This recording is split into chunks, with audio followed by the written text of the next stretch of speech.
Nagana kuna tema bidaba buridini bombene wekira mpene kilo nkorokia mirongo elicha bangire kwidira ikidona erua nicha mungana ya chiringi girimana kenda mirongo elintere cha Mwiteria gisyo bunge keno the Imenti nkoroki DCC intere cha Igembe North mati muhia aruganendi nibeti tenambere guchwana na muntu mwuku mantureni ya ruingoro la reo reo torokete nyuma ya mabidaba wakaria kuidokira munda yukeno ukura matina nkoroki ya manana ya bangi tukimtafuta na moroto wa kurwa na utumiri ibo bangi na kinya wendia abwajo na ndago ingi cha kulevya rongororo are taoni ya lare mabitha abokaribo tirania na ntomurume omwe uraithirwo mundani igwake andite nkuruki ya amiti ya bangi magana mana na ku ntere cha Mwiteria mutindwa athuganirwa abangi bawatikana na kilo 20 cha abangi. Tuliweza kufanya operation tukiwa na machiefs wetu katika kijiji cha Luongolo wa Lale katika location ya Tunene, milima iko hapa nyuma ya town.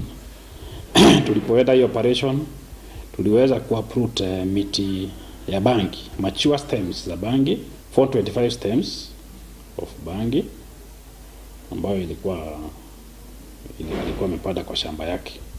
Na during the operation alimanage kuhepa. Our officers working on intelligence led by the local administrators, the area chief, headed to a place called Mwiteria, around 10 kilometers south of town. Our officers recovered the following substances: 1, 430 rolls of a substance believed to be 2, 20 kgs of cannabis in the same house, as you can see displayed here.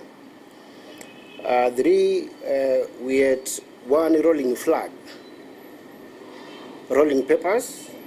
Ndwa ino thiete nambe na kuonekana akinya nchobi ni ondege igwatho ikithi nambe na kurwegwa ani wabonene ntere wa ino ochalare na ntere cha South Imenti. Hatua hiyo tulipofanya operation tuliweza kuconfiscate na kunet 620 liters of illicit brew aina ya muna na changa, na tuliweza kuharibu vile vitu ambazo zilikuwa zinatumika na tukaweka exhibit zingine. Unfortunately the culprits managed to escape, na bado tumeweka hizo items na exhibit ili tukiweza kuwashika tuweze kuwapeleka kotini na wawe prosecuted. The last 2 quarters chiefs have been able to arrest quite a number of offenders, na tumeassess pia ile pombe ambayo tumeweza kushika na kupeleka katika koti letu la Nkobo, na ninaendelea kushukuru chiefs. Ogwende endia na kinya atumiri banchobino bakithina bena gutumirwa mukana. Hapa Igembe North tutaendelea kuintensify crackdown sababu hii vileo pombe baya na haribu watoto wetu hapa Igembe North. Last year when we had our exams, some of the candidates were found with rolls of bangi, and these barons are introducing our very young children, and because they know that these substances are addictive. So we want to call upon members of the society to be on the lookout. Kumalare Igembe North, Petan Class, Chabari.